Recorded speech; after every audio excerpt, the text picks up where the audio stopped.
Hello, my friends, and welcome back to the Mythical Madam.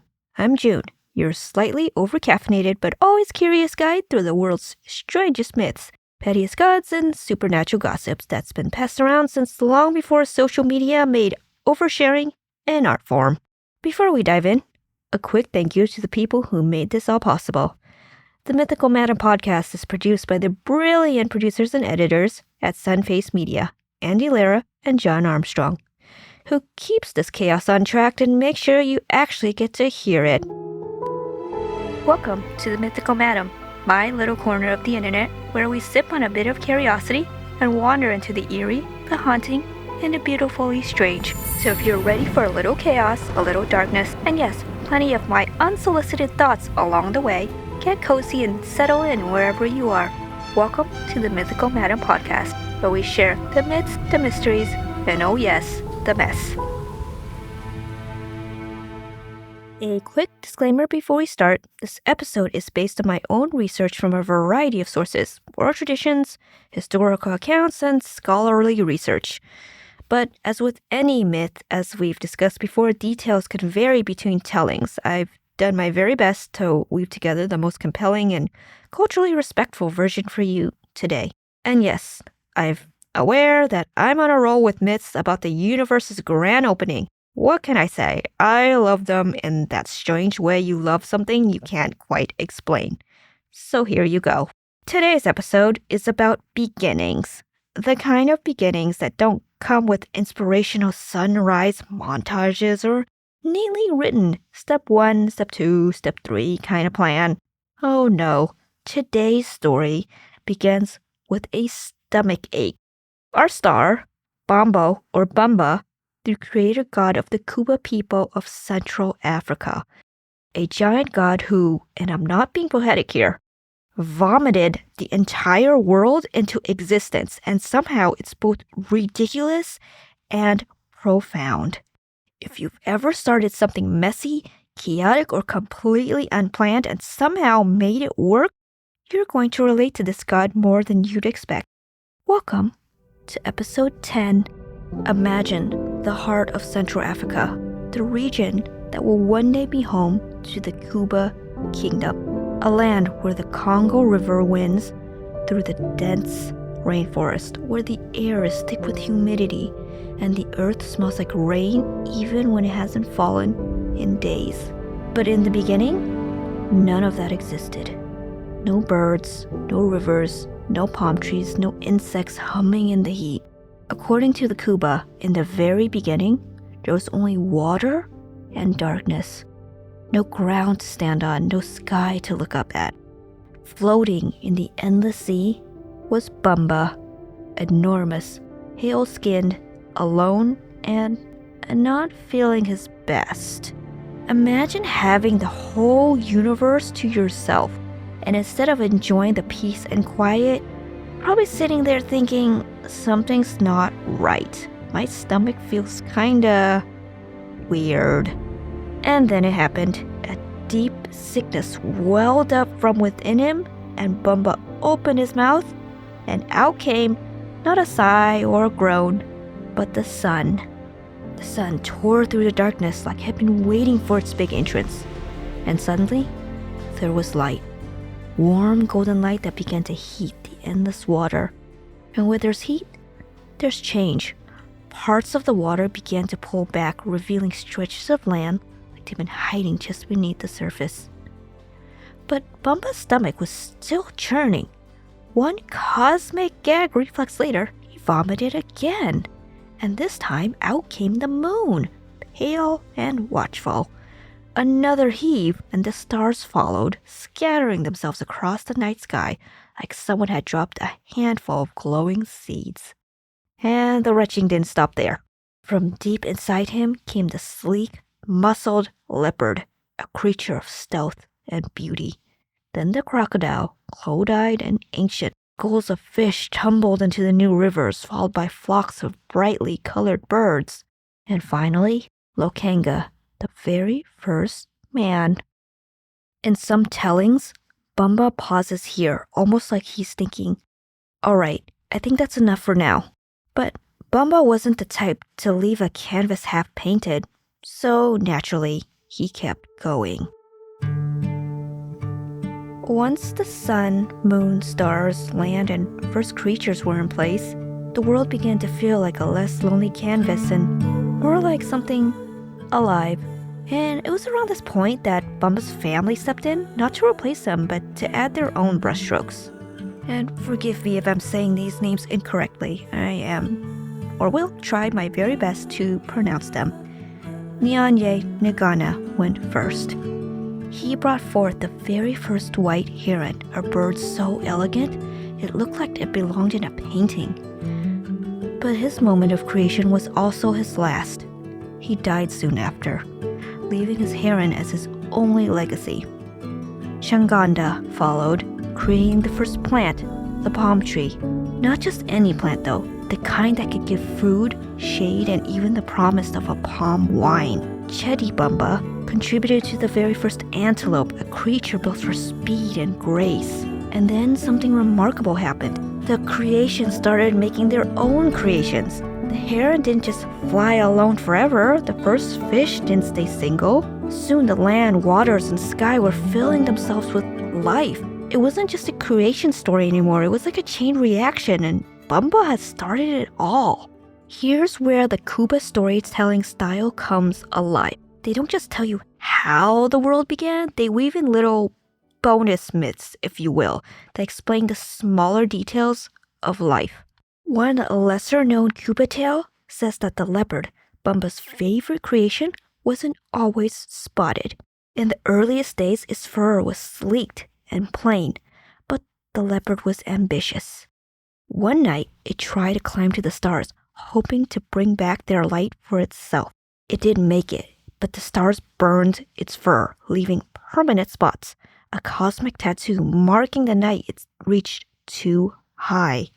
And then there's the crocodile.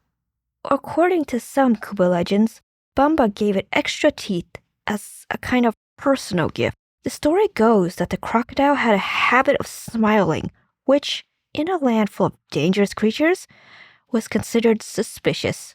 So Mbomba decided, if you're going to grin that much, you better back it up. Cue rows of teeth. These little side stories are what make the Kuba myth tradition so rich. They're not just about the big cosmic moment, they zoom in on the personality of each creature. Like a world where even leopards and crocodiles have origin stories that are so worth telling. Now, to understand Mbomba's story, you have to picture the world of the Kuba people, a kingdom that once thrived in what is now the Democratic Republic of the Congo. From the 17th to the 19th centuries, the Kuba kingdom wasn't just surviving, it was flourishing. They were known for their sophisticated political systems, artistry, and craftsmanship. If you've ever seen the Kuba cloth with its intricate geometric patterns woven from raffia palm fibers, that's the handiwork of this culture. Every design has meaning, clan symbols, proverbs, history, much like their myths. And myths like Mbomba's aren't told just for entertainment. They work as ecological blueprints. Every animal Mbomba vomits into existence is native to the region. The leopard, a royal symbol. Crocodiles, dangerous spirits of the river. Fish, a vital food source. Palm trees, food, building material, palm wine, essentials for ceremonies and daily life. There's also a philosophical difference compared to some Western creation stories. Instead of one supreme being issuing commands in strict order, Mbomba's creation is organic and collaborative. He starts it, his sons contribute, and then the creatures continue creating. It's a chain reaction, a shared act of making. In a way, it reflects Kuba values. Leadership isn't about ruling alone, it's about setting something in motion that the community builds together.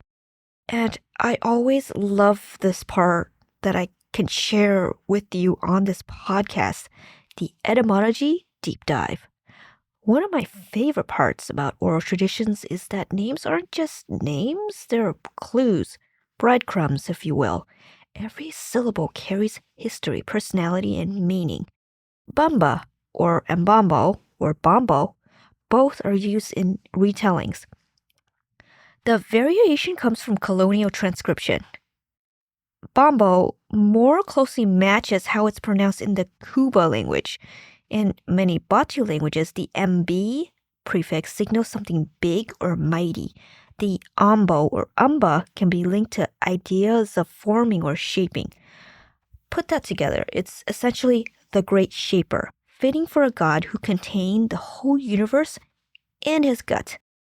Lokenga, the first man's name, stems from the Bantu roots meaning leader, elder, or forefather. He's not just a man, he's the blueprint, the model, the guys whose descendants are literally everyone. Chaganda, related to verbs meaning to plant or to sow. It's not just about putting a palm tree in the ground, it's about introducing growth into the world. Nyanye Nagana. Nagana is a respectful title in several Batu dialects, often used for people of honor or status like sir or honored one. Even though his role was brief, this title marks him as significant. When you hear these names in the original language, you're not just hearing labels, you're hearing job titles, personality traits, and legacies all wrapped in just a few syllables. Isn't that amazing? And since we're already in the business of unpacking details, let's go a little deeper. Beyond the names, there are some wonderfully odd, uniquely Kuba touches in this myth that make it even richer, and maybe a little stranger. First up, illness as a gift. In most myths, sickness is punishment, a curse, or a sign of weakness. But in Mbomba's story, it's the engine of creation. Without that stomachache, there's no sun, no moon, no leopards, no us. It completely flips the script of what it means to be unwell. Then there's the pale-skinned god. Mbomba's white skin is unusual in African mythology. Some say it's because he's literally the embodiment of light, reflecting the brightness of the sun he created. Others see it as a symbolic of contrast, light breaking into darkness. Another thing I love, animals as co-creators. In a lot of traditions, animals are just created to fill the world. In the Kuba myth, they go on to create other animals, becoming active participants in shaping life. And you can't forget the palm wine origin story. The palm tree Choganda created wasn't just for shade and fruit. In Kuba life, palm wine is a big deal, part of rituals, celebrations, and offerings. So in a way, Mbomba's creations myth also doubles as the origin story for one of the most culturally important drinks. Also worth noting, leopards as royal symbols. Kuba kings were often compared to leopards, powerful, strategic, and dangerous if crossed. Wearing leopard skins or patterns was a mark of prestige, echoing Mbomba's fondness for his spotted creation. And finally, fire as a sacred hand-me-down. In some versions, Mbomba didn't just make people, he taught Lokenga how to make fire. Letting your cooking fire die wasn't just inconvenient, it meant losing something sacred, and you had to perform a ritual before relighting it. There's a Kuba version of the myth that takes us even further. After the great wave of creation, the world was still fragile. Young rivers could dry up, young forests could wither. So Mbomba gathered Lokenga, the first man, and gave him a single task: protect the balance. The gift for this role? Fire. But it wasn't just a tool for cooking or warmth. Fire was considered alive, a spirit in its own right. The Kuba believed that when you let your cooking fire die completely, you weren't just losing heat, you were letting a living being slip away. The tradition that grew from this was almost parental. Families fed their fires with new wood, tended them daily, and kept them glowing through the night. If the fire ever died, Relighting it wasn't just about striking two sticks together. You had to ask for it back. Ritual chants, sometimes offerings, were made before the flame could return.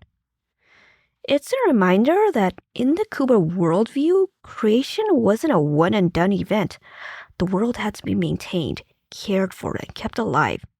And that responsibility was shared by gods, humans, and even the smallest flames. The Mbombo myth is more than a quirky God vomits the world story. It's a reminder that beginnings don't have to be tidy to be meaningful. In fact, they rarely are. Mbomba's act of creation wasn't planned, polished, or even intentional. It was messy, unexpected, and maybe even uncomfortable. But out of that discomfort came everything. There's also a deeper thread here. Creation works best when it's shared. Mbomba didn't hoard the act of making. His sons added to it. The animals added to it. Even the humans were trusted with the responsibility of tending the world. In the Kuba tradition, creation isn't about control. It's about contribution. Maybe the takeaway for us? Stop waiting for the perfect moment to start. You don't need a grand plan, a flawless script, or even a guaranteed outcome. You just need to start. And let others add to what you've already begun. And that's the story of Mbombo, or Mbomba, the god who turned a stomachache into sunlight, rivers, animals, and humanity itself. A little absurd, a little messy, but quietly brilliant in the way it turns discomfort into creation. If you'd enjoyed this episode, make sure to follow the Mythical Madam on Substack, Spotify, YouTube, or Apple Podcast. And if you're feeling generous, leave a review. It helps more than you know, and it lets me keep bringing you these strange and wonderful stories from every corner of the globe. Now, since October is creeping up on us, I think it's time we lean into something a little darker. Our next stop takes us to the Philippines, where night doesn't just bring shadows, it brings wings. The Mananago isn't your average vampire. She's a terrifying shapeshifter who leaves her body behind to hunt under the covers of darkness. She's fast, she's hungry, and she's one of the most chilling creatures in Southeast Asian folklore. So until then, stay curious, stay mythic, and maybe keep an extra light on at night just in case something winged decides to stop by. I'm June, and this has been the Mythical Madam podcast. Thank you for listening, and I'll see you next time. If you enjoyed this episode, please let me know and leave a review on Apple Podcasts. And make sure to leave your comments if you're listening on Spotify. Don't miss out on a single episode. Episodes dropping bi-weekly, so make sure to subscribe on the show on Substack at Mythical Madam and my YouTube channel. The Mythical Madam is produced and edited in partnership with Andy Lara at sunfacemedia.com. I'm incredibly grateful for the collaboration and support in bringing these stories to life. All of this and more linked in the show notes. Thank you for listening, and I'll see you next time.